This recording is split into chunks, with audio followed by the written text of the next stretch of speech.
പക്ഷേ ശിവഗിരിയിൽ സമാധിയുടെ 100-ാം വർഷം ആഘോഷിക്കുമ്പോൾ അവരൊരു കാര്യം ചിന്തിക്കണം. ശ്രീനാരായണ ഗുരുദേവൻ മാത്രമേ ഇപ്പം നമ്മൾ ചെയ്തിട്ട് ശുദ്ധി അതായത് ലയിച്ചിട്ടുള്ളൂ. ബാക്കി അവിടെ അദ്ദേഹത്തിൻ്റെ ശിഷ്യ പരമ്പരയിൽ 100 കണക്കിന് സന്യാസിമാർ സമാധിയായി പോയിട്ടുണ്ട്. അവരെല്ലാം അവിടെ ബാധയിലാണ്. ഞാനങ്ങനെ പരസ്യമായിട്ട് പറയുക. ഇപ്പോൾ വടകര സിദ്ധാശ്രമത്തിൽ പൂജയും ഹോമമൊന്നുമില്ലല്ലോ. അവിടെ നിങ്ങൾ തൊഴുവാൻ പോലും പാടില്ല. അപ്പോൾ തന്ത്രം പാടില്ലാത്ത സ്ഥലമാണ് ഏത്? ശിവഗിരി, നീലകണ്ഠ തീർത്ഥവാരുടെ സമാധി, പന്മന സമാധി ആയിരുന്നപ്പോൾ. പിന്നെ ചാത്ത കൂട്ടൽ, ബലിയിടൽ, ഇങ്ങനത്തെ കാര്യങ്ങളൊക്കെയാണ് അവിടെ നടത്തുന്നത് പന്മനയിൽ. ഇതൊന്നും നടത്താവുന്ന സ്ഥലമല്ല അത്. പന്മനയെ പിന്നെ എന്ത് നടത്തിയാലും കുഴപ്പമില്ല, അതൊരു പ്രേതഭൂമി മാത്രമാവും. അവിടെ ധർമ്മശാസ്താവാണ്. ഇപ്പോൾ ചില ചാത്തനാന്ന് പറഞ്ഞുകൊണ്ട് നടക്കുന്നവരുണ്ട്. ചാത്തൻ വേറെ ദേവതയാണ്. ചാത്തന്, കരിങ്കുട്ടി ചാത്തന് ജ്ഞാനമുണ്ട്. ശബരിമലയിൽ ഇപ്പം ചാത്തനല്ല, ശബരിമലയിൽ ധർമ്മശാസ്താവ് എന്ന് പറയുന്ന ദേവതയാണ് ഇരിക്കുന്നത്. ആ ശബരിമലയിൽ ശ്രീധർമ്മശാസ്താവ് തന്നെ തപസ്സിരിക്കുന്ന സ്ഥലമാണ്. ആ ദേവി വേറെ ഏതാണ്ട് ദേവിയാന്നൊക്കെ പറഞ്ഞ ആൾ പറയും. ഞാനിപ്പോൾ അതിനെപ്പറ്റി അങ്ങോട്ട് പോകണില്ല, കാരണം അത് ഒത്തിരി വിവാദങ്ങളിലേക്ക് പോകും. അപ്പോൾ ധർമ്മശാസ്താവ് പൂർണ്ണ ശുദ്ധിയായിട്ട് 2 ഭാര്യാസമേതനായിട്ട് മകനോട് കൂടിയിരിക്കുന്ന സ്വരൂപത്തിലാണ് അവിടെ ഇരിക്കുന്നത്. നമ്മളിത് വെളിപ്പെടുത്താതിരിക്കുകയാണ്. 15 കൊല്ലമായിട്ട് പണി തുടങ്ങിയിട്ട്. അപ്പോൾ ജ്യോതിർലിംഗ എന്ന് പറഞ്ഞത് വലിയ ക്ഷേത്രമായിട്ട് ആയിരക്കണക്കിന് ലക്ഷക്കണക്കിന് ആളുകൾ കാശിയിൽ പോകണ പോലെ പോയിക്കൊണ്ടിരിക്കുന്ന സ്ഥലമാണ് ദാരുക. ശരിക്കും അവിടുത്തെ ജ്യോതിർലിംഗ സ്ഥാനം അതല്ല.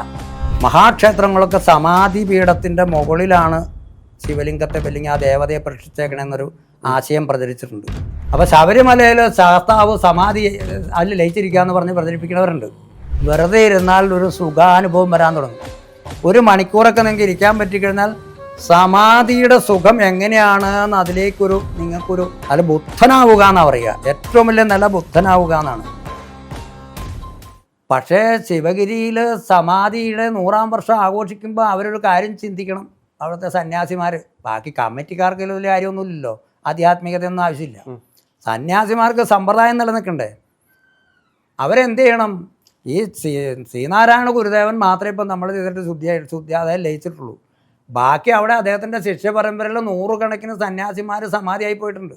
അവരെല്ലാം അവിടെ ബാധയിലാണ്. ഞാനങ്ങനെ പരസ്യമായിട്ട് പറയുക, കാരണം ഇത് ഞാനില്ലെങ്കിൽ എൻ്റെ വീഡിയോയിൽ പറയും.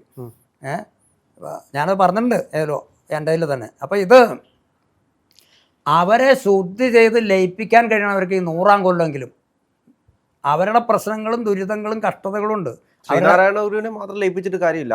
അല്ല, അത് കാര്യമുണ്ട്. അദ്ദേഹത്തിന് പൂർണ്ണ ജ്ഞാനവും അഖണ്ഡ ബോധ ലയവും വന്നു. പക്ഷേ അദ്ദേഹം അവിടെ ഗുരുഭാവത്തിലിരിക്കുക. പക്ഷേ ഈ ബാധകളുടെ ദുരിതം അദ്ദേഹം കണ്ടുകൊണ്ടിരിക്കുകയല്ലേ. തൻ്റെ ശിഷ്യന്മാരല്ലേ പലരും. ഇനി ഇപ്പോഴും മരിച്ചുകൊണ്ടിരിക്കുന്നവരും ഉണ്ടാവില്ലേ? ഇപ്പോൾ ഓരോ കൊല്ലം കഴിയുന്തോറും വയസ്സാകുമ്പോൾ ആളുകൾ മരിക്കാന്ന് ഞാൻ പറയണേ. സമാധി ഇന്ന് സന്യാസി ആയതുകൊണ്ട് സമാധി എന്ന് പറയാം.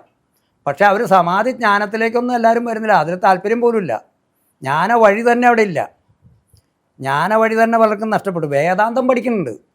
വേദാന്തം പറയും. ശ്രീനാരായണ ഗുരുദേവൻ്റെ ദർശനം മുഴുവൻ കാണാതെ പറയും. 1000കണക്കിന് ആളുകൾ ശ്രീനാരായണ ഗുരുദേവൻ്റെ എല്ലാ കൃതിയും പറയണവരുണ്ട് കേരളത്തിൽ. 100 കണക്കിന് PhD ഉണ്ടായിട്ടുണ്ട്. പക്ഷേ നാരായണ ഗുരുദേവൻ്റെ സമാധി സ്ഥലത്ത് എന്ത് പാടും എന്ത് പാടില്ല എന്നറിയണം. ചട്ടമ്പി സ്വാമിയുടെ സമാധി സ്ഥലത്ത് എന്ത് പാടും എന്ത് പാടില്ല എന്നറിയണം. ഇപ്പോൾ വടകര സിദ്ധാശ്രമത്തിൽ പൂജയും ഹോമമൊന്നുമില്ലല്ലോ. അവിടെ സ്വാമിയുടെ സമാധി ഇരിപ്പില്ലേ, ശിവാനന്ദ സ്വാമിയുടെ. അവിടെ ഒന്നുമില്ല.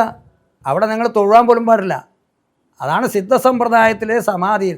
സിദ്ധജ്ഞാന വഴിയിലല്ലേ ശ്രീനാരായണ ഗുരുദേവൻ നിൽക്കണേ. സുബ്രഹ്മണ്യ സ്വാമിയുടെ ശിഷ്യനായിട്ട് ചട്ടമ്പി സ്വാമിയുടെ പരമ്പരയിലല്ലേ നിൽക്കണേ. അപ്പോൾ അവിടെ എന്ത് ചെയ്യണം? അവിടെ എല്ലാ സന്യാസിമാരുടെയും അവരുടെ പ്രത്യേകമോ അല്ലെങ്കിൽ കൂട്ടായിട്ടോ അവർ ഉപാസിച്ച ദേവതകളെ വേർപ്പെടുത്തണം, അവരുടെ ദുരിതങ്ങൾ പരിഹരിക്കണം, പ്രായശ്ചിത്തങ്ങൾ ചെയ്ത് അവരെല്ലാം അവരുടെ അതിൽ ജ്ഞാനമുള്ളവരുണ്ട്. ചട്ടമ്പി സ്വാമി പരമ്പരയിൽ ജ്ഞാനമുള്ള, ഇപ്പോൾ വാഴൂർ ആശ്രമത്തിൽ ജ്ഞാനമുള്ള 2 പേരുണ്ട്.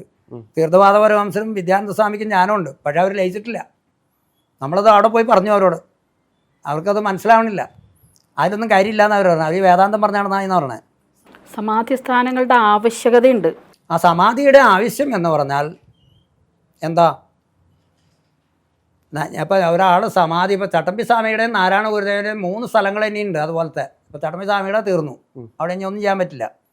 അവിടെ ആ സ്ഥലം ഇനി വെറുതെ ഒരു ആശ്രമമാക്കിയിട്ട് കൊണ്ടു നടക്കായിരിക്കും നല്ലത്. ആ പൂജയും കാര്യങ്ങളൊക്കെ അവസാനിപ്പിച്ച്. ഈ നാരായണ ഗുരുദേവന് അത് സാധിക്കുന്ന ഒരാളാണ്. അതുപോലെ നീലകണ്ഠ തീർത്ഥവാരം എന്ന് പറഞ്ഞാൽ ചട്ടമ്പി സ്വാമിയുടെ ഒരു എല്ലാ ജ്ഞാനവും ഉണ്ടായിരുന്ന ഒരു ശിഷ്യനുണ്ട്. അവിടെ അവർക്ക് മണ്ണ് ചുണ്ടാൻ പറഞ്ഞുകൂടാ. ഞാൻ അങ്ങനെ പറഞ്ഞവരെ കുറ്റം വിചാരിക്കരുത്. ഞാനിതൊക്കെ അവരോട് പറഞ്ഞിട്ടുണ്ട്. പറഞ്ഞിട്ട് കേൾക്കാത്തതുകൊണ്ടാണ്. എനിക്കവരോട് ദേഷ്യമൊന്നുമില്ല. ഞാൻ വലിയ ആളുമല്ല. പക്ഷേ ആ ജ്ഞാനസമാധിയുടെ പ്രത്യേകത എന്താണെന്ന് വെച്ചാൽ പരിപൂർണ്ണ ജ്ഞാനത്തിൽ അഖണ്ഡ ലയം വന്നവരിൽ അവരവിടെ ശാന്തമായിട്ടിരിക്കുകയാണെങ്കിൽ അവിടെ വേറെ ഒന്നും പാടില്ല, ഹോമം പാടില്ല, പൂജ പാടില്ല, തന്ത്രം പാടില്ല. അവിടെ ചട്ടമ്പിസ്വാമി തന്നെ പറഞ്ഞിട്ടുണ്ട്, ചട്ടമ്പിസ്വാമിയുടെ സമാധിയിൽ നിങ്ങൾ എന്തെങ്കിലും ചെയ്യണമെങ്കിൽ എന്നെ ചെയ്യണമെന്ന് പറഞ്ഞിട്ടുണ്ട്. അപ്പോൾ സമാധിയിൽ ചെയ്യാവുന്ന പൂജ അദ്ദേഹം പറഞ്ഞിട്ടുണ്ട്. എന്താ പൂജ അദ്ദേഹം പറഞ്ഞേ? നിങ്ങൾക്ക് ഒന്നും ഇല്ലാണ്ടിരിക്കണതാണ് നല്ലത്. അദ്ദേഹം പറഞ്ഞ വാക്കതാണ് കുമ്പളത്ത് ശങ്കുപിള്ള എന്ന് പറഞ്ഞ മാന്യനായ മനുഷ്യനോട് പറഞ്ഞത്. ഒന്നും ചെയ്യാതിരിക്കണതാണ് നല്ലത്. അപ്പോൾ അദ്ദേഹം പറഞ്ഞു, ഞങ്ങൾക്ക് ഞങ്ങളുടെ ഗുരുവിനെ ആരാധിക്കാണ്ട് പറ്റുമോ? അങ്ങനെയെങ്കിൽ നിങ്ങൾക്ക് ഒരു വിളക്ക് വയ്ക്കാം, ഒരു നെയ് വിളക്ക്. പിന്നെ നിങ്ങൾക്കൊരു 10 വയസ്സിൽ താഴെയുള്ളൊരു കുട്ടി, ഒരു നിർമ്മലൻ എന്നുള്ള അർത്ഥത്തിൽ കുട്ടിക്ക് കുളിച്ചിട്ട് വന്ന് ഒരു വെളുത്ത പുഷ്പങ്ങൾ കൊണ്ട് ഒരു അർച്ചന ചെയ്യാം, പ്രണവം കൊണ്ട്. പിന്നെ വെച്ച നിവേദ്യങ്ങളൊന്നും എനിക്ക് ആവശ്യമില്ല. ഓരോ കൽക്കണ്ടോ എന്തെങ്കിലും മുന്തിരിയോ വേണമെങ്കിൽ 2 പഴമോ എന്തെങ്കിലും വെച്ചാൽ മതി. വെച്ച നിവേദ്യങ്ങളൊന്നും ആവശ്യമില്ല, എനിക്ക് ആവശ്യമില്ലെന്ന്, വേണമെങ്കിൽ മതി ഇന്ന്. പിന്നെ നിങ്ങൾക്ക് ഇനി ഗൗരവമായിട്ട് വേണമെങ്കിൽ ഒരു കർപ്പൂര ആരതിയോ അല്ലെങ്കിൽ ഒരു ആരതി കൂടി ആവാം. ഇത്രേ പറഞ്ഞിട്ടുള്ളൂ. ശ്രീരാമശാസ്ത്രത്തിൽ പോയിട്ടുണ്ടോ ബേലൂരിൽ? അവിടെ അവരൊരു ആരതി ചെയ്യും, ഒരു ആരതി കീർത്തനമുണ്ട്, ഒരു പ്രസാദം മുമ്പിൽ വയ്ക്കും, അത്രേ ഉള്ളൂ. തന്ത്രമൊന്നുമില്ല. ശ്രീരാമകൃഷ്ണാശ്രമത്തിന് അത് മനസ്സിലായി, ഇവർക്ക് എന്തുകൊണ്ട് മനസ്സിലായില്ല? അപ്പം തന്ത്രം പാടില്ലാത്ത സ്ഥലമാണ് ഏത്? ശിവഗിരി, നീലകണ്ഠ തീർത്ഥവാരുടെ സമാധി, പന്മന സമാധി ആയിരുന്നപ്പോൾ അവിടെ ഒന്നും പാടില്ല. അവിടെ അങ്ങനെയാണെങ്കിൽ അതിലൂടെ ഈശ്വരൻ, നമ്മൾ ഈശ്വരൻ എന്ന് പറയാൻ പറയണുള്ളൂ, ഈ അഖണ്ഡ ബോധവും ശക്തിയും ഈശ്വരൻ്റെ സങ്കല്പത്തിലൂടെ ഈ സമാധി, ഈ ജ്ഞാനസ്ഥനായ സമാധിയിലൂടെയാണ് ലോകഹിതത്തിനായിട്ട് ഈ എനർജി വിതരണം ചെയ്യണത്, പ്രവർത്തിക്കുക. അപ്പോൾ അവിടെ സൈലൻസ് എഴുതി വെക്കണം, ഓഷോയുടെ ആശ്രമത്തിലെ പോലെ. സൈലൻസ് എല്ലായിടത്തും കാണാം, മിണ്ടരുത്. അവിടെ പോയി ഇരിക്കാം. അവിടെ ആകെ ജപിക്കാവുന്ന മന്ത്രം ആയിട്ടല്ല, ജ്ഞാന വഴിയിൽ പഞ്ചാക്ഷരവും പ്രണവവും മാത്രമേ അവിടെ ഇരുന്ന് ജപിക്കാവുള്ളൂ. അവിടെ ഇപ്പോൾ ഭാഗവതം നടത്തുന്നുണ്ട്, നാരായണീയം നടത്തുന്നുണ്ട്, ചണ്ഡിക ഹോമമൊക്കെ നടത്തണേ, തീയാട്ടൊക്കെ നടത്തണേ, അതൊന്നും അവിടെ പാടില്ല. പിന്നെ ചാത്ത കൂട്ടൽ, ബലിയിടൽ, ഇങ്ങനത്തെ കാര്യങ്ങളൊക്കെയാണ് അവിടെ നടത്തുന്നത് പന്മനയിൽ. ഇതൊന്നും നടത്താവുന്ന സ്ഥലമല്ല അത്. പന്മനയിൽ പിന്നെ എന്ത് നടത്തിയാലും കുഴപ്പമില്ല, അതൊരു പ്രേതഭൂമി മാത്രമാവും. അവിടെ ഒരു ആശ്രമം എന്ന നിലയിൽ വേണമെങ്കിൽ ഇനി അത് ഡെവലപ്പ് ചെയ്തെടുക്കാം, ഒരു സന്യാസിയെ വെച്ച് അവിടെ ശിഷ്യന്മാരൊക്കെ ഉണ്ടാക്കി പോവാം. സമാധി പീഠം എന്ന നിലയിൽ ചട്ടമ്പിസ്വാമിയുടെ സാന്നിധ്യം അവിടെ നഷ്ടപ്പെട്ടു കഴിഞ്ഞു. അതേസമയം അത് പോയാലും കുഴപ്പമില്ല. ശിവഗിരിയിൽ ശ്രീനാരായണ ഗുരുദേവൻ്റെ സമാധി ഉണ്ട്, നീലകണ്ഠ തീർത്ഥ. അത് അവർക്ക് കേരളത്തിലെ മുഴുവൻ ആധ്യാത്മിക മാർഗത്തിലും സഞ്ചരിക്കുന്നവർക്ക് സമാധി അനുഭവം ഉണ്ടാവാനാണ് സമാധി പീഠം. നിങ്ങളൊരു സാധന ചെയ്യുന്ന ആൾക്കാർക്ക് മാസത്തിലൊരിക്കൽ ശിവഗിരിയിൽ, അങ്ങനെ ഞാൻ ഈ ശുദ്ധി ഉണ്ടെങ്കിലേ പറ്റുള്ളൂ കേട്ടോ, അല്ലെങ്കിൽ നിങ്ങൾക്ക് പോയാൽ ചിലപ്പോൾ ഇതിൻ്റെ ബാധ ഉണ്ടാവും.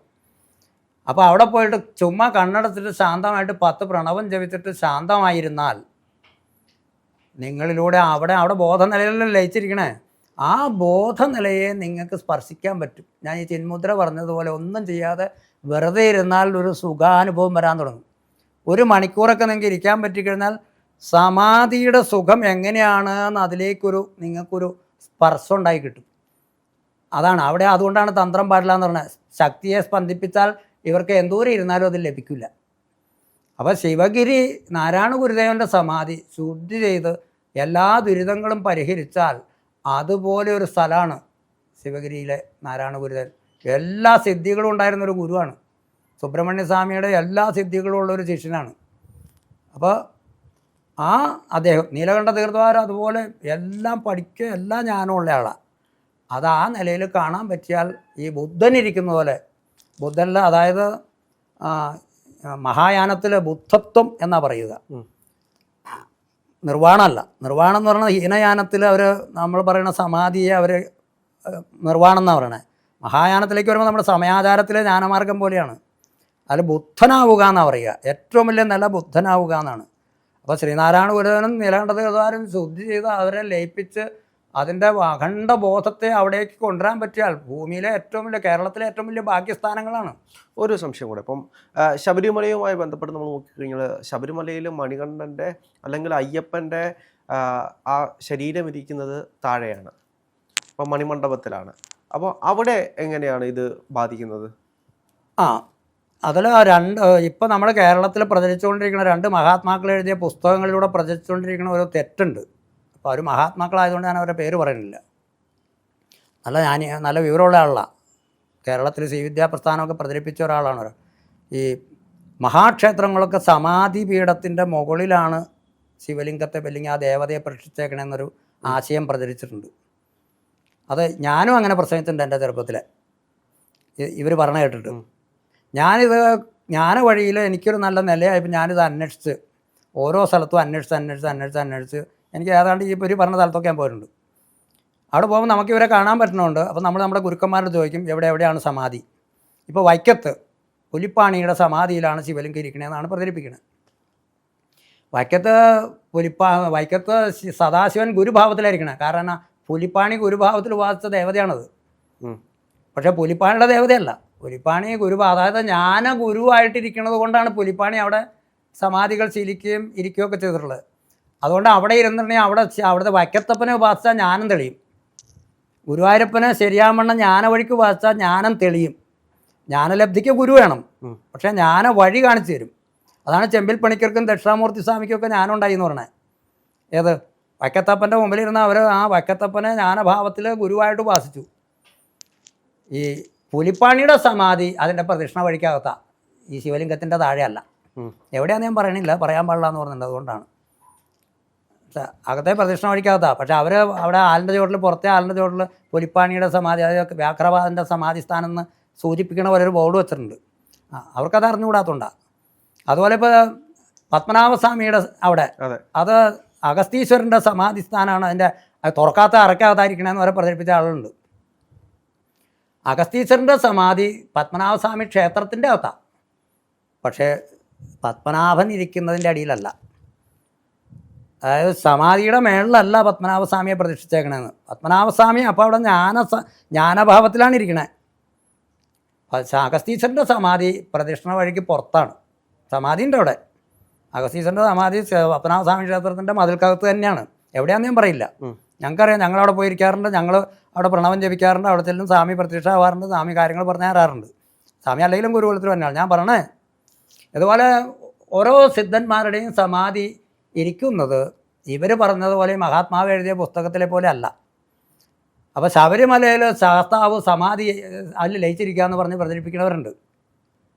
ശബരിമല ഞങ്ങൾ 5-6 മാസം മുമ്പേ അത് ശബരിമല ശാസ്താവിനെയും അവിടുത്തെ മണികണ്ഠനെയും അവിടുത്തെ ദേവിയും ഒക്കെ ശുദ്ധി ചെയ്ത ആളെന്നല്ല ഞാൻ പറയാം. അപ്പോൾ ഇത് നിങ്ങളെവിടെയാണ് ശുദ്ധി ചെയ്തത്? ഞങ്ങൾ ഗുരുകുലത്തിലാണ് ശുദ്ധി ചെയ്യണേ. ഗുരു പറഞ്ഞാൽ നമ്മൾ ഇത് ചെയ്യും. നമ്മളൊരു 2 മാസം 3 മാസത്തെ പണിയുണ്ട്. അതിരുന്ന് ജപിച്ച് ലക്ഷക്കണക്കിന് നാമങ്ങൾ ചൊല്ലി ജപിച്ച് അതിന് വേണ്ടിയിട്ടുള്ള കാര്യങ്ങൾ ചെയ്ത് പിന്നെ നമ്മൾ ബാക്കിയെല്ലാം ശുദ്ധീകരണ ക്രിയകളിലൂടെ ചെയ്യണം. അവിടെ ധർമ്മശാസ്താവാണ്. ഇപ്പോൾ ചില ചാത്തനാന്ന് പറഞ്ഞുകൊണ്ട് നടക്കുന്നവരുണ്ട്. ചാത്തൻ വേറെ ദേവതയാണ്. ചാത്തന് കരിങ്കുട്ടി ചാത്തന് ജ്ഞാനമുണ്ട്. ശബരിമലയിൽ ഇപ്പം ചാത്തനല്ല. ശബരിമലയിൽ ധർമ്മശാസ്താവ് എന്ന് പറയുന്ന ദേവതയാണ് ഇരിക്കണേ. രണ്ടും ശിവൻ്റെ മക്കളാണ്, അങ്ങനെ വേണമെങ്കിൽ പറയാം. ഈ കരിങ്കുട്ടിയാനും ഇനി ശാസ്താവ് തന്നെ ശബരിമലയിൽ ശൈവമായിട്ടാണ് ഇരിക്കണത് എന്ന് പറഞ്ഞാൽ ഗുരുവായിട്ട് ഇരിക്കണേ. നിങ്ങളിവിടെ തൊട്ടടുത്ത അമ്പലത്തിൽ ശാസ്താവ് ഇരിക്കണമെങ്കിൽ അത് വൈഷ്ണവമായിട്ടാണ് പൂജിക്കണേ. പളനിയിൽ സുബ്രഹ്മണ്യൻ ഗുരുവായിട്ടാണ് ഇരിക്കണേ, ശൈവമായിട്ടാണ് ഇരിക്കണേ. പൂജ അവിടെ ആരീതിയൊക്കെ കാര്യങ്ങൾ പൂജ അതൊക്കെ ശൈവമായിട്ടാണ്. അതേസമയം നമ്മുടെ നാട്ടിൽ സുബ്രഹ്മണ്യ ക്ഷേത്രത്തിൽ വൈഷ്ണവമായിട്ടാണ് സുബ്രഹ്മണ്യനെ പൂജിക്കണേ. എന്ന് പറഞ്ഞാൽ അത് ദേവതയായിട്ടാണ് പൂജിക്കണേ. ദേവതയും ഗുരുവും രണ്ട് സങ്കല്പമാണ്. ഇപ്പോൾ ബുദ്ധനെ നമ്മൾ ഗുരുവായിട്ട് പൂജിക്കുമ്പോൾ ശൈവമായിട്ടാണ് പൂജിക്കണേ. ബുദ്ധൻ അവതാരമായിട്ട് സങ്കല്പിക്കുമ്പോൾ വൈഷ്ണവമായിട്ടായിരിക്കണേ. മനസ്സിലാവുണ്ടല്ലോ. അപ്പോൾ ശബരിമലയിൽ ശ്രീധർമ്മശാസ്താവ് എന്ന് പറയുന്ന ദേവത ചാത്തനല്ല. അത് ഇനി ശ്രീധർമ്മശാസ്താവ് ശബരിമലയിലിരിക്കുന്ന ധർമ്മശാസ്താവ് ഇവിടെ എടപ്പള്ളി ഇരുന്നഴിഞ്ഞാൽ അത് വേറെ ദേവതയാണ്. തന്ത്രത്തിൽ അറിഞ്ഞൂടെ? ഒരു ദേവതയുടെ പേരും നാമവും മന്ത്രവും ഉണ്ടെന്ന് പറഞ്ഞിട്ട് വേറെ ദേവതയാണ്. ഗുരുവായൂരപ്പൻ ശ്രീകൃഷ്ണനാണ്, എടപ്പള്ളിയിൽ ശ്രീകൃഷ്ണനായിരിക്കണേ. അപ്പോൾ ഗുരുവായൂരപ്പന് പായസം കൊടുത്താൽ എടപ്പള്ളിയിലെ കൃഷ്ണന് വിശപ്പാറില്ല, അമ്പലപ്പുഴ കൃഷ്ണന് വിശപ്പാറില്ല. അമ്പലപ്പുഴയിൽ ശ്രീകൃഷ്ണൻ അവിടെ പോയി ഇരുന്നു എന്ന് പറഞ്ഞ് പ്രത്യേകമായിട്ടുള്ള ആഴ്ചയിലൊരിക്കൽ അവിടെ ഒരു വിളക്കും വെച്ചിട്ടൊരു പൂജയുണ്ട്. അപ്പോൾ രണ്ടും ഒന്നാണെങ്കിൽ പിന്നെ ഒരു സ്ഥലത്ത് പൂജിച്ചാൽ പോരെ. രണ്ടും രണ്ട് കൃഷ്ണ. അപ്പോൾ ശബരിമലയിൽ ചാത്താവ് ഇരിക്കണതുകൊണ്ട് അത് ചാത്തനാവില്ല. അപ്പോൾ ഒരു സന്യാസി തന്നെ, കേരളത്തിലെ ഏറ്റവും പ്രശസ്തനായ ഒരു സ്വാമി തന്നെ അത് വന്യമായി പറഞ്ഞാൽ അത് ചാത്തൻ തന്നെയാണ്. ഭാഷയും ചരിത്രം കൊണ്ടല്ല ദേവതയെ മനസ്സിലാക്കേണ്ടത്. തന്ത്രം പഠിച്ചവർ ഒട്ടും അങ്ങനെ മനസ്സിലാക്കാൻ പാടില്ല. താന്ത്രികന്മാർ ദേവതയെ മനസ്സിലാക്കേണ്ടത് ദേവതയാണ്, അതിനെ ചരിത്രാംശം കൊണ്ട് അന്വേഷിക്കലല്ല. ആ ശബരിമലയിൽ ശ്രീധർമ്മശാസ്താവ് തന്നെ തപസ്സിരിക്കുന്ന സ്ഥലമാണ്. ശരിക്കും തപോഭൂമിയാണ് ശബരിമല. അവിടെ ശാസ്താവിനോടൊപ്പം ഈ നമ്മൾ പന്തളത്ത് രാജകുമാരൻ ആയിട്ട് വളർന്ന മണികണ്ഠൻ, നമ്മളിപ്പോൾ അയ്യപ്പൻ എന്ന് വിളിക്കുന്ന ആൾ, ആ അയ്യപ്പൻ ശാസ്താവിനെ ഉപാസിച്ചിട്ടുണ്ട്. നമ്മുടെ ശുദ്ധിയുടെ കാര്യത്തിന് വിട്ടത് പറയാൻ അതിൻ്റെ രഹസ്യം നമുക്ക് വെളിപ്പെട്ടതുകൊണ്ട് പറയാം. നാട്ടുകാരെ ഇഷ്ടപ്പെട്ടാലും ഇഷ്ടപ്പെട്ടില്ലെങ്കിലും എനിക്ക് കുഴപ്പമില്ല. എന്നെ ഇപ്പോൾ ഒന്നും ചെയ്യാനൊന്നുമില്ല, ഞാൻ ആരും അല്ലല്ലോ. അപ്പോൾ ആ ധർമ്മശാസ്താവായിട്ട് അല്ലെങ്കിൽ അയ്യപ്പനായിട്ട് ഇപ്പോൾ ഇരിക്കണേ, അയ്യപ്പനെ ഒരു ദേവതയും അല്ല ഒരു മനുഷ്യനും ദേവതയിൽ ലയിക്കില്ല. ലയിക്കുന്നത് അഖണ്ഡ ബോധത്തിൽ ലയിക്കും, തിരിച്ചു വന്ന് ഗുരുവായിട്ടിരിക്കും. അങ്ങനെയാണത് ജ്ഞാനലയം. അവിടെ അല്ലെങ്കിൽ നിങ്ങൾ ഗുരുലോകത്തേക്കാണ് ട്രാൻസ്ഫർ ചെയ്യണമെങ്കിൽ അവിടെയും എവല്യൂഷൻ ഉണ്ട്, അവിടെയും പഠിക്കാനുണ്ട്, അവിടെയും ഒരുപാട് കാര്യങ്ങളുണ്ട്. ഈ വഴിയിലൊക്കെ നമ്മൾ സഞ്ചരിക്കുന്ന ഒരാളെന്നല്ല ഈ പറയുക. നമ്മൾ ഈ താഴെ ഇരിക്കണതല്ല മാത്രമല്ല, ശബരിമല ധർമ്മശാസ്താവിനോടൊപ്പം അവിടെ ഒരു ഗുരു എന്ന നിലയിൽ ഈ മണികണ്ഠനുണ്ട്. മണികണ്ഠൻ എന്ന് പറഞ്ഞാൽ അയ്യപ്പൻ. ആ അയ്യപ്പൻ വലിയൊരു യുദ്ധവീരനൊക്കെ ആയിരുന്നു. ആ പോരാളിയുടെ മനസ്സിലാണ് പുള്ളി ഇപ്പോഴും നിൽക്കണേ. ഈ ശാസ്താവിനെ ഉപാസിച്ചിട്ടുണ്ട്. ആര്? അയ്യപ്പൻ. ഈ ശാസ്താവ് പ്രത്യക്ഷമായിട്ടും ഉണ്ടാവാം അയ്യപ്പന്. പക്ഷേ ശാസ്താവിനെ ഈ അയ്യപ്പനെ ഉപാസിച്ചത് വൈഷ്ണവായിട്ടാണ്, ദേവതയായിട്ടാണ് ഉപാസിച്ചത്. അതുകൊണ്ട് ഈ അയ്യപ്പൻ എന്ന് നമ്മളിന്ന് വിളിച്ച് ഈ ശരണം പൊന്നയ്യപ്പോ എന്ന് വിളിക്കുന്ന ആളാണ്. അങ്ങനെ ഒരു വലിയ ആളാണ്, ചെറിയ ആളൊന്നും അല്ല കേട്ടോ. ഞാൻ വളരെ വലിപ്പത്തോടു കൂടി തന്നെ കാണണേ. അങ്ങേരെ ആളൊക്കെ രക്ഷിക്കുന്നുണ്ട്. പക്ഷേ അങ്ങേരെ ജ്ഞാനലയം വരാത്ത ഒരു ഗുരുവാണ്. ഇപ്പോൾ ഞങ്ങൾ ശുദ്ധി ചെയ്യുന്ന സമയത്ത് ആ അയ്യപ്പനെ അദ്ദേഹത്തെ ലയിപ്പിക്കാൻ അദ്ദേഹം സാധാരണ നമ്മൾ അഖണ്ഡബോധ സച്ചിദാനന്ദ ശിവം എന്ന് പറയുന്ന ഭാവത്തിലാണ് ലയിപ്പിക്കും. അപ്പോൾ ശിവൻ പറഞ്ഞു ഞാൻ ഏൽക്കൂല എന്നുള്ള വിളിക്ക് ഞാനും വന്നിട്ടില്ല എന്ന്. ശാസ്താവിൽ വേണമെങ്കിൽ ലയിപ്പിക്കും, കാരണം അങ്ങേര്. പക്ഷേ ഇദ്ദേഹം വൈഷ്ണവായിട്ട് ശാസ്താവിനെ ഉപാസിച്ചുകൊണ്ട് പുള്ളിയും പിടിച്ചില്ല. അപ്പോൾ എന്നിട്ട് എന്താ, അപ്പോൾ ശാസ്താവ് പറഞ്ഞിട്ട് അയ്യപ്പനും പറഞ്ഞിട്ട് അല്ല സദാശിവനും പറഞ്ഞിട്ട് ഈ ഒരു കുറേ കാലം അദ്ദേഹം ആ ഇതിലിരിക്കാൻ പറഞ്ഞിട്ടുണ്ട്. അപ്പോൾ ജ്ഞാനഭാവത്തിലിരുന്ന് ചിലപ്പോൾ 1-2 കൊല്ലം ഇരിക്കുമ്പോഴത്തേനും പ്രണവവിദ്യ എന്ന് പറയുന്നത് ആ വിദ്യയുടെ സ്വരൂപം എന്താണെന്ന് പറഞ്ഞു കൊടുക്കാൻ പറഞ്ഞിട്ട് നമ്മൾ പറഞ്ഞു കൊടുത്തിട്ടുണ്ട്. അദ്ദേഹം അതിലിരുന്ന് 2-3 കൊല്ലം കഴിയുമ്പോഴത്തേനും ചിലപ്പോൾ ജ്ഞാനലയത്തിലേക്കുള്ള സാധ്യത വരാം. ഇപ്പം അശുദ്ധികളൊന്നുമില്ല, എല്ലാ ദുരിതങ്ങളും മാറിയിട്ടുണ്ട്. ശബരിമല സന്നിധാനം ഇപ്പം ഞാൻ ശിവഗിരി പറഞ്ഞ ശുദ്ധിയാവണം എന്ന് പറഞ്ഞ നിലയിലേക്ക് ആയിട്ടുണ്ട് ശബരിമല സന്നിധാനം. അവിടുത്തെ ആകൃതങ്ങളെയൊക്കെ മാറ്റി വെടിപ്പായിട്ട് ഒരു ജ്ഞാന വഴിയിൽ കൊണ്ടുപോവുകയാണെങ്കിൽ ലോകത്തിലെ ഏറ്റവും വലിയ ജ്ഞാനസ്ഥാനമായി മാറാവുന്ന ഒരു സ്ഥലമാണ് ഏത്? ശബരിമല. ആ ശബരിമല സന്നിധാനത്തിൽ പിന്നെ മറ്റു ദേവതകളൊക്കെ അവിടെയുണ്ട്. ദേവിയുണ്ട്. ആ ദേവി വേറെ ഏതാണ്ട് ദേവിയാന്നൊക്കെ പറഞ്ഞ ആൾ പറയും. ഞാനിപ്പോൾ അതിനെപ്പറ്റി അങ്ങോട്ട് പോകണില്ല, കാരണം അതൊത്തിരി വിവാദങ്ങളിലേക്ക് പോകും. അപ്പോൾ നമ്മൾ ശുദ്ധി ചെയ്ത ആ ദേവത നമുക്ക് കാര്യങ്ങൾ ആ ദേവത സ്വയം പറയുന്നത് കൊണ്ട് നമുക്കത് കണ്ട് പറയേണ്ട ആവശ്യമില്ല. അപ്പോൾ അവിടെ ബന്ധനങ്ങളുണ്ടായിരുന്നു, ആഭിചാരങ്ങളുണ്ടായിരുന്നു, ഇതൊക്കെ മാറിയതിന് ചേട്ടാണ് ഇപ്പോൾ അവിടെ ശബരിമല ഈ പുതിയ വെളിപാടുകളൊക്കെ വന്നേക്കണേ. അടിച്ചോണ്ട് പോയി എന്നൊക്കെ പറഞ്ഞേ. അപ്പോൾ ധർമ്മശാസ്താവ് പൂർണ്ണ ശുദ്ധിയായിട്ട് 2 ഭാര്യാസമേതനായിട്ട് മകനോട് കൂടിയിരിക്കുന്ന സ്വരൂപത്തിലാണ് അവിടെ ഇരിക്കുന്നത്, ഗുരുഭാവത്തിലാണ് അവിടെ. അതുകൊണ്ടാണ് അവിടെ തത്വമസി എന്ന് പിന്നീട് എഴുതി വെച്ചത്. നമ്മുടെ പ്രശസ്തനായ സ്വാമി പറഞ്ഞിട്ട് എഴുതി വെച്ചത്. തത്വമസി ഉപദേശവാക്യമാണ് വേദാന്തത്തിൽ. ഉപദേശിക്കണ ആരാ? ഗുരുവാണ്, അവിടെ ശിഷ്യനല്ലല്ലോ ഉപദേശിക്കുക. അയ്യപ്പൻ ശിഷ്യനല്ലല്ലോ ഉപദേശിക്കുക. അപ്പോൾ അവിടെ ഇരിക്കണ ആരാന്ന് ആർക്ക് ഇനി അഭിപ്രായ വ്യത്യാസത്തിൻ്റെ ആവശ്യമില്ല. അപ്പോൾ അയ്യപ്പൻ പരിപൂർണ ജ്ഞാനലയം വരാത്ത ഒരാളാണ്. എന്നാൽ അതിനാവശ്യമുള്ള സാധനകളുണ്ട്, ജ്ഞാനത്തിലേക്കുള്ള നിലയുണ്ട്. പക്ഷേ ലയം വന്നിട്ടില്ല എന്ന് പറയും. മോശം ആളല്ല കേട്ടോ, ചെറിയ ആളല്ല. ഈ സാധനയിൽ ഒത്തിരി ഉയർന്ന ഒരാളാണ്. പക്ഷേ അദ്ദേഹത്തിൻ്റെ ജ്ഞാനലയത്തിനുള്ള സാധ്യത. അപ്പോൾ അദ്ദേഹത്തിന് അവിടെ പൂജയും കർമ്മമൊന്നും ഇല്ലാത്തതുകൊണ്ട് അങ്ങനെ പറ്റും. നിങ്ങൾ പറഞ്ഞ പോലെ ഒരു മണ്ഡപം മാത്രമേ ഉള്ളൂ, മനസ്സിലായോ? അപ്പോൾ ശാസ്താവിൻ്റെ അടിയിലല്ല അയ്യപ്പൻ ഇരിക്കണേ, ശാസ്താവിൽ ലീനമായിട്ടും അല്ല ഇരിക്കണേ. ഞാനിത് വളരെ ആധികാരികമായിട്ട് പറയണതാണ്, വെറുതെ ചുമ്മാ ഈ ആൾക്കാർ പറഞ്ഞ പോലെ പറയണല്ല. ഇത് നമ്മളെ ഏൽപ്പിച്ച് ഭാരതത്തിൽ ഒരുപാട് സ്ഥാനങ്ങളെ നമ്മൾ ശുദ്ധിയാക്കിക്കൊണ്ടിരിക്കുന്ന ഒരാളെന്നാലും പറയുക. നമ്മളിത് വെളിപ്പെടുത്താതിരിക്കുകയാണ്. 15 കൊല്ലമായിട്ട് പണി തുടങ്ങിയിട്ട്. അപ്പോൾ ഇത് നമ്മൾ വെളിപ്പെടുത്താൻ പറ്റാത്തൊരു നിലയുണ്ട് ചിലത്. ഇപ്പോൾ ഞാനൊരു ഒരു ഉദാഹരണം പറയാം, ചുമ്മാ പറയാം, അത് ഇന്നതൊന്നും പറയില്ല, ചോദിക്കുകയും ചെയ്യരുത്. ഇപ്പോൾ നമ്മൾ ജ്യോതിർലിംഗങ്ങളുണ്ട്, 12 ജ്യോതിർലിംഗങ്ങളുണ്ട്. അതിൽ ദ്വാരകയ്ക്ക് അടുത്തുള്ള ജ്യോതിർലിംഗമുണ്ട്. അത് ഈ അതായത് നാഗലിംഗേശ്വരൻ എന്ന് പറഞ്ഞ ജ്യോതിർലിംഗം. ആ ജ്യോതിർലിംഗം അടുത്ത കാലത്ത് ഒരു വലിയ ധനവാനായിട്ടുള്ള ഒരാൾ ആ ജ്യോതിർലിംഗത്തെ കണ്ടെത്തി അവിടെ 12 ജ്യോതിർലിംഗങ്ങളെ ജ്യോതിർലിംഗ എന്ന് പറഞ്ഞാൽ വലിയ ക്ഷേത്രമായിട്ട് ആയിരക്കണക്കിന് ലക്ഷക്കണക്കിന് ആൾ ഇപ്പോൾ കാശിയിൽ പോകണ പോലെ പോയിക്കൊണ്ടിരിക്കുന്ന സ്ഥലമാണ് ദാരുക. ശരിക്കും അവിടുത്തെ ജ്യോതിർലിംഗ സ്ഥാനം അതല്ല. അല്ലാന്ന് ഞാൻ അങ്ങോട്ട് പറയാമെന്ന് ഞാൻ ചുമ്മാ ഇത് പറയല്ല, അത് ഞങ്ങൾക്ക് പറഞ്ഞു തന്നിട്ടുണ്ട്. അപ്പോൾ ആ ജ്യോതിർലിംഗം അവിടെ ഒരു ചെറിയ ക്ഷേത്രത്തിലാണ് ആ ജ്യോതിർലിംഗം ഇരിക്കുന്നത്. അത് വെളിപ്പെടുത്താതെ ഭഗവാൻ തന്നെ ഇരിക്കും. കാരണം വെളിപ്പെടുത്താൻ ഉടനെ പൂജ ഹോമം കാശുവിരവും തുടങ്ങും. അങ്ങനെ ജ്ഞാനത്തിൽ സ്വൈര്യമായിട്ടിരിക്കുകയാണ് അവിടെ. ഇപ്പോൾ കുഴപ്പമില്ലാണ്ടിരിക്കാൻ വേണ്ടിയിട്ട് പുള്ളി ഒരു ചെറിയ ശിവലിംഗ ക്ഷേത്രത്തിലാണ് ജ്യോതിർലിംഗം ഇരിക്കണത്. അതിന് ക്ഷേത്രമുണ്ട്. പക്ഷേ ഇവരിപ്പോൾ പൂജിച്ചുകൊണ്ടിരിക്കണേ പോണതല്ല ആ ജ്യോതിർലിംഗം. ഇങ്ങനെയൊക്കെ ഭാരതത്തിൽ ഒത്തിരി കാര്യങ്ങൾ പ്രശ്നങ്ങളുണ്ട്, കേരളത്തിലും ഉണ്ട്. അപ്പോൾ ഇത്തരം കാര്യങ്ങൾ ജ്ഞാന വഴി എന്ന് പറയുന്നത് ജ്ഞാനത്തിൻ്റെ വഴി, ബ്രഹ്മത്തിൻ്റെ വഴി. ഇപ്പോൾ ബ്രഹ്മം എന്ന് പറഞ്ഞ വാക്ക് ഞാൻ ഇത്ര നേരമായിട്ട് പറഞ്ഞില്ല. അത് ഉപനിഷത്തിൽ ബ്രഹ്മം എന്നാണ് ഉള്ളത്. ബോധം എന്നാണ് ഉപനിഷത്തിൽ പറയുക. ശിവം എന്നാണ് സിദ്ധ ജ്ഞാന വഴിയിൽ പറയുക. അപ്പോൾ ശിവം എന്ന നിലയിലേക്ക് എത്തണമെങ്കിൽ റേക്കിയിലും ഒരു വഴിയുണ്ട്. റേക്കി അതിൻ്റെ തന്നെ ഒരു വഴിയാണ്. റേക്കി ഒരു ആത്മവിദ്യ കൂടിയായിട്ടാണ് എല്ലാവരും പഠിപ്പിക്കുന്നത്. റേക്കി ആത്മവിദ്യയാണ്. അതുപോലെ തന്നെ തന്ത്രവിദ്യ എന്നതിൽ ഏത് കാര്യത്തിനും ഉപയോഗിക്കാവുന്ന വിദ്യയാണ്. തന്ത്രത്തിലും അങ്ങനെ ചില സ്വാധീനങ്ങളുണ്ട്. അപ്പം നിങ്ങൾ ഇതിവിടെ ഈ സംവാദത്തിന് വിളിച്ചപ്പോൾ ഞാൻ എന്ത് പറയണമെന്ന് ഞാൻ ആഗ്രഹിച്ചില്ല. നിങ്ങൾ ചോദിക്കണതിന് ഉത്തരം പറയാമെന്ന് വിചാരിച്ചു വന്ന്. ഇപ്പോൾ വേദാന്തമൊക്കെ നമ്മൾ കുറേ കാലമായിട്ട് പറയാണ്ട് മടക്കി പഠിപ്പിക്കുന്നുണ്ട്, പുറത്തൊന്നും പറയില്ല. എന്നാ പറഞ്ഞാൽ അത് പട്ടമ്പിസ്വാമി പറഞ്ഞിട്ടുണ്ട്, വേദാന്തം പ്രസംഗിക്കാനുള്ളതല്ല, അനുഭവിക്കാനുള്ളതാണ്. അപ്പോൾ അനുഭവിക്കാനുള്ള ആളുകൾക്ക് ഒരു പാക്കേജ് എന്ന് പറഞ്ഞാൽ ചട്ടമ്പിസ്വാമി അദ്വൈത ചിന്താ പദ്ധതി എന്ന് പറഞ്ഞാൽ ഇതെല്ലാം പഠിച്ചിട്ട് ഒരു ചെറിയ പുസ്തകമായിട്ട് നാരായണ ഗുരുദേവൻ്റെ ഉണ്ട് അദ്വൈത ദീപിക എന്ന് പറഞ്ഞ ചെറിയ കുറച്ച് ശ്ലോകങ്ങളിലായിട്ട് അദ്ദേഹം എഴുതിയിട്ടുണ്ട്.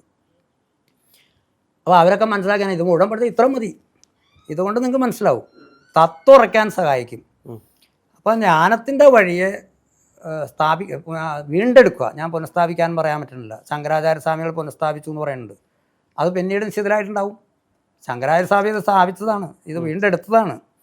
പിന്നെ 1300 കൊല്ലമൊക്കെ ആയില്ലേ, ഇത് കുഴപ്പത്തിലായിട്ടുണ്ടാവും. എപ്പോഴും ഇത് കുഴപ്പത്തിലേക്ക് പോകുന്നത് ഈ തന്ത്രത്തിൻ്റെ വഴി, ജ്ഞാനത്തിൻ്റെ വഴിയല്ലാതെ ഉപാസിക്കുന്ന ആളുകളിലൂടെയാണ്. നമ്മളിപ്പോൾ ഇത് നമുക്ക് പറഞ്ഞു തന്നേക്കണേ മനസ്സിലാക്കിയിട്ടുള്ളതും തന്ത്രിക ഉപാസന, ദേവതോപാസന ജ്ഞാനവൈരുദ്ധ്യത്തിൻ്റെ വഴിയിൽ ചെയ്യുന്നത് കൊണ്ടാണ് ആദിശക്തി വരെ ഇതിൻ്റെ ദുരിതങ്ങൾ വരുവാണ്. ഈ ഡിസ്റ്റർബൻസ് എന്ന് പറയില്ല നമ്മൾ, പ്രകൃതിയിലുണ്ടാകുന്ന ഡിസോർഡറുകൾ, ആ ഡിസോർഡറുകൾ സൃഷ്ടിക്കുന്നതാണ് ഇപ്പം നടന്നുകൊണ്ടിരിക്കുന്നത്. ഇത് ശരിയാക്കലാണ്. അപ്പം നമ്മൾ ചോദിച്ചിട്ടുണ്ട് ഭഗവാനോട്, ഇപ്പം ഞാൻ ശരിയാക്കിയെന്ന് വിചാരിക്കുക, നാളെ ഇത് ഇവർ കുഴപ്പത്തിലാക്കില്ലേ? അപ്പോൾ അതിന് ചില കാര്യങ്ങളൊക്കെ നമ്മൾ പറഞ്ഞിട്ടുണ്ട്. അപ്പോൾ നമ്മളിപ്പോൾ നമ്മുടെ തന്നെ സുബ്രഹ്മണ്യ സമ്പ്രദായത്തിലുള്ള ശിഷ്യൻ തൃശ്ശൂരിൽ നിന്ന് ഒരുപാട് കാര്യങ്ങൾ ചെയ്യുന്നുണ്ട്. അതിൻ്റെ ആത്മീയ വഴിയിലുള്ള ഈ ശക്തിയും ഇതും സുബ്രഹ്മണ്യ സ്വാമിക്ക് പകർന്നുകൊണ്ടിരിക്കുന്ന നമ്മുടെ ഗുരുകുലമാണ്. ഇപ്പോൾ നമ്മുടെ ഗുരുകുലത്തിൽ 10-50 പേരുണ്ട്. അതിൽ 10-40 പേര് ബാലാസുബ്രഹ്മണ്യം ജപിച്ചുകൊണ്ടിരിക്കുക ലക്ഷക്കണക്കിന്. 2026 1 കോടി മന്ത്രം നമ്മൾ ജപിക്കുകയാണ്. അത് ആ കാര്യത്തിന് വേണ്ടിയിട്ട് നമ്മളിത് ഭർത്താരോടും പറയാൻ പോകുന്നില്ല, പറഞ്ഞിട്ട് കാര്യമില്ല. കാരണം അങ്ങനെ മനസ്സിലാവുന്ന ആളല്ല. 2026 ആവശ്യത്തിന് വേണ്ടിയിട്ടാണ് നമ്മളിപ്പോൾ ചെയ്തുകൊണ്ടിരിക്കുന്നത്. 2026 സുബ്രഹ്മണ്യ സ്വാമിയായി ബന്ധപ്പെട്ട് ഒരു കാര്യം ചെയ്യാൻ പോകുന്നുണ്ട്. നമ്മളല്ല ചെയ്യണേ, ആ ചെയ്യുന്നതിലേക്കുള്ള ആത്മീയ ശക്തി എന്നല്ലേ മലയാളത്തിൽ പറയാൻ പറ്റുള്ളൂ. അതിനുള്ള ബോധ ശക്തിയെ അതിനുള്ള മന്ത്രമാണ് ബാലാസുബ്രഹ്മണ്യ മന്ത്രം. നമ്മൾ അഖണ്ഡ ബോധത്തെ, അഖണ്ഡ ശക്തിയെയും സമന്വയിച്ച് ജ്ഞാനത്തിൻ്റെ പരമകാട്ടയിൽ എത്തിക്കാൻ പറ്റുന്നൊരു മന്ത്രമാണ് ഈ ബാലാസുബ്രഹ്മണ്യം. അതിൽ ബാലാമന്ത്രമുണ്ട്, അതിൽ ഭുവനേശ്വരി ഉണ്ട്, അതിൽ സുബ്രഹ്മണ്യൻ്റെ ഷഡക്ഷര മന്ത്രമുണ്ട്. ഇതൊക്കെ കൂടി ചേർന്ന ഒരു പ്രത്യേകതരം മന്ത്രമാണ് ഈ ബാലാസുബ്രഹ്മണ്യ മന്ത്രം എന്ന് പറയുന്നത്. അത് 2 സമ്പ്രദായത്തിൽ, അഗസ്തീശ്വരൻ്റെ സമ്പ്രദായത്തിലുണ്ട്, അഗസ്ത്യ ഋഷിയായിട്ടുണ്ട്. വാമദേവൻ്റെ സമ്പ്രദായത്തിൽ വാമദേവ ഋഷിയായിട്ടുണ്ട്. ഇപ്പോൾ ചട്ടമ്പിസ്വാമി പരമ്പര വാമദേവ ഋഷി പരമ്പരയിലാണ്, സുബ്രഹ്മണ്യ സമ്പ്രദായത്തിലാണ് ഉപാസിക്കുന്നത്. അതായത് ഒട്ടും കർമ്മമില്ലാത്ത ജ്ഞാന വഴിയിലാണ്.